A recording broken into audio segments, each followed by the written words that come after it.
अस्सलाम वालेकुम। आज हम एस्पिरेशन निमोनिया को ब्रीफली डिस्कस करेंगे। एस्पिरेशन निमोनिया क्या है, काजेज़ क्या हैं और इसकी ट्रीटमेंट क्या हो सकती है। एस्पिरेशन निमोनिया डिस्कस करने से पहले सबसे पहले तो निमोनिया का क्या मतलब है। निमोनिया का मतलब है लंग पेरेन्काइमा की इन्फ्लेमेशन, जिसकी वजह से पेशेंट को साइन सिम्टम डेवलप होंगे। जब निमोनिया के साथ एस्पिरेशन का वर्ड आ जाए तो उसका मतलब होता है कि पेशेंट को निमोनिया हुआ है किसी ऐसे कंटेंट की वजह से जो उसका नॉर्मल लंग्स का कंटेंट नहीं था, यानी कि जीआईटी से पेशेंट ने कोई भी चीज़ एस्पिरेट किया, जीआईटी का कंटेंट एस्पिरेट किया है। कितना कंटेंट एस्पिरेट किया है ये पता होना चाहिए। जब भी एस्पिरेशन निमोनिया होगी तो नॉर्मली अगर पेशेंट एक दफ़ा कफ कर रहा है, एक दफ़ा वॉमिट कर रहा है हल्की सी वॉमिट स्मॉल क्वांटिटी में, तो उसके एस्पिरेशन के चांसेस कम होते हैं। अगर more than 50 ml fluid patient ने एस्पिरेट किया तो उसके बाद एस्पिरेशन निमोनिया के चांसेस बढ़ जाते हैं। कौन सा जीआईटी कंटेंट क्यों? क्योंकि हमारे जो जीआईटी कंटेंट है वो एसिडिक है, उसकी पीएच लेस देन 2.4 है।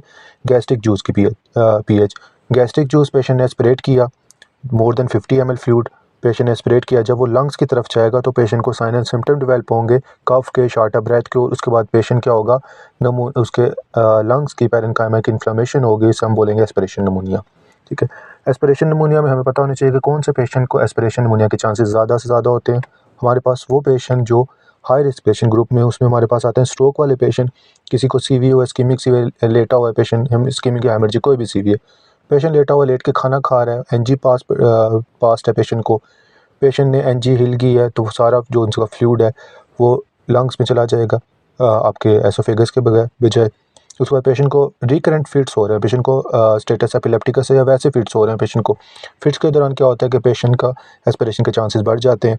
मोटर न्यूरॉन डिजीज़ है जिसमें पेशेंट की मोटर न्यूरॉन डिजीज़ मतलब मसल पावर उसकी बिल्कुल ख़त्म है, कमज़ोर है, तो उसमें एस्पिरेशन निमोनिया के चांसेस बढ़ जाते हैं। पेशेंट को जनरल एनेस्थीसिया दिया हुआ है तो उसमें एस्पिरेशन के चांसेस बढ़ जाते हैं।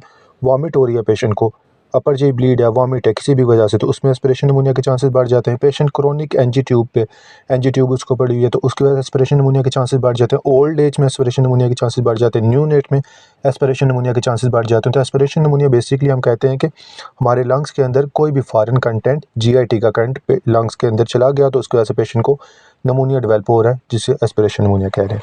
पैथोजेनेसिस क्या होगी एस्पिरेशन निमोनिया?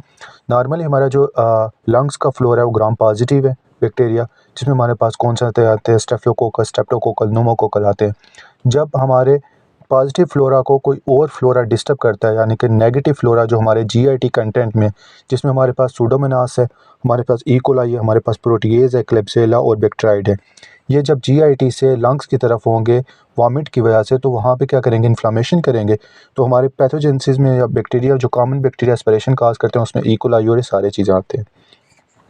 पेशेंट को एस्पिरेट हो गया, एस्पिरेशन के बाद पेशेंट के साइन सिम्टम्स क्या होंगे? एस्पिरेशन निमोनिया के वही साइन एंड सिम्टम है सिंपल निमोनिया के, जिसमें हाई ग्रेड फीवर है राइगर चिल्स के साथ। उसके बाद पेशेंट को प्रोडक्टिव कफ है, प्रोडक्टिव कफ क्योंकि फ्लूइड कंटेंट उसने एस्पिरेट किया हुआ है, उसकी वजह से प्रोडक्टिव कफ है। शॉर्ट ऑफ ब्रेथ हो रहा है, पेशेंट की सैचुरेशन ड्रॉप होगी, उसको चेस्ट टाइटनेस हो सकती है, पेशेंट को चेस्ट पेन हो सकता है।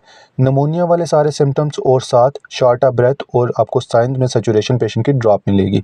ये एस्पिरेशन के क्लिनिकल पिक्चर आएंगे। आप पेशेंट का जिस वक्त एग्जामिनेशन करेंगे, एग्जामिनेशन में आपको क्या मिलेगा? एक तो ब्रोंकियल ब्रीदिंग है, निमोनिया जहाँ पे भी है तो वहाँ पे ब्रोंकियल ब्रीदिंग होती है। कोर स्क्रैप्स जो मिलेंगे वो आपको किस साइड पे मिलेंगे? हमारे जो लंग्स है, लंग्स की हमारी जो एनाटमी है, नॉर्मल एनाटमी क्या है कि हमारे जो राइट साइड वाला लंग्स है वो हमारा मोर वाइडर है, ठीक है, और स्ट्रेट है।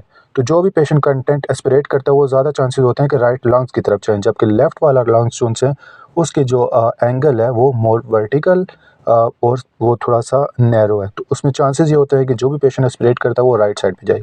तो पेशेंट को राइट साइड पे कोर क्रैप्स ज़्यादा मिलेंगे जिस वक्त हम पेशेंट का क्लिनिकल एग्जामिनेशन करेंगे, चेस्ट एग्जामिनेशन करेंगे और ब्रोंकियल ब्रीदिंग होगी। लैब्स आप कौन सी करवा सकते हैं एस्पिरेशन निमोनिया में? लैब्स आप कौन सी करवा सकते हैं एस्पिरेशन निमोनिया? सिंपल लैब्स, किसी को कोई फीवर है तो हम सबसे पहले सीबीसी करवाएंगे, सीआरपी करवाएंगे, इन्फेक्शन मार्कर बड़े होंगे, टीएलसी काउंट बड़ा होगा। स्पूटम कल्चर हम करवाते हैं। स्पूटम कल्चर में हमें क्या मिलेगा? स्पूटम कल्चर में हमें जो भी बैक्टीरिया पेशेंट ने जो भी बैक्टीरिया इंजेस्ट किया, मतलब फ्लोरा जो भी है वो आपको मिलेगा। उसमें मिक्स ग्रोथ भी हो सकती है, ई कोलाई, प्रोटीएज वगैरह सारी ये मिक्स ग्रोथ भी हो सकती है। जिस वक्त पेशेंट का आप एक्सरे करवाते हैं तो पहले दिन दूसरे दिन आपको एक्सरे पे कोई ऐसा फाइंडिंग नहीं मिलेगी, क्योंकि 72 आवर्स एटलीस्ट लगते हैं आपको कंसोलिडेशन को डेवलप होते हुए। तो 72 आवर तीसरे दिन जब आप एक्सरे करवाएंगे तो आपको राइट साइड पे पेरीहेलर इन्फिल्ट्रेट मिलेंगे और आपको कंसोलिडेशन मिलेगी।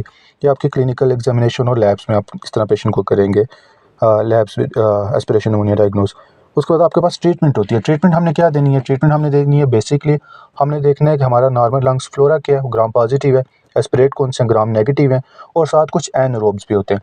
तो हमने ग्राम पॉजिटिव, ग्राम नेगेटिव और एनारोब कवर देना होता है। इसमें हमारे पास कौन सी आते हैं? हमारे पास थर्ड जनरेशन सेफ्लोस्पोरिन है, ग्राम पॉजिटिव कवर है, ग्राम नेगेटिव कवर है। उसके साथ हम मेट्रोनिडाजोल देते हैं।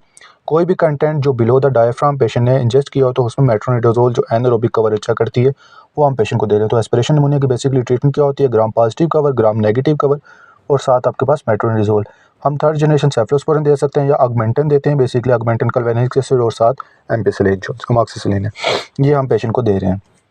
उसके बाद एक और चीज़ होती है कि एस्पिरेशन निमोनिया में बाज़ का आपको एक्सरे पे एप्सिस बनी होती है। तो एक्सरे पे जिस वक्त आप देखेंगे तो उसमें एप्सिस फार्मेशन होगी। जब भी एप्सिस फार्मेशन एक्सरे पे मिलेगी एस्पिरेशन निमोनिया वाले पेशेंट में, तो बेसिकली वो आपके पास बैक्टीरियाइड जो बैक्टीरिया है उसकी वजह से अगर पेशेंट एस्पिरेट किया हो या वो आपके जीआईटी फ्लोरा में एस्पिरेट है तो उसकी वजह से पेशेंट के एक्सरे में आपको लंग्स के अंदर आपको एप्सिस मिलेगी।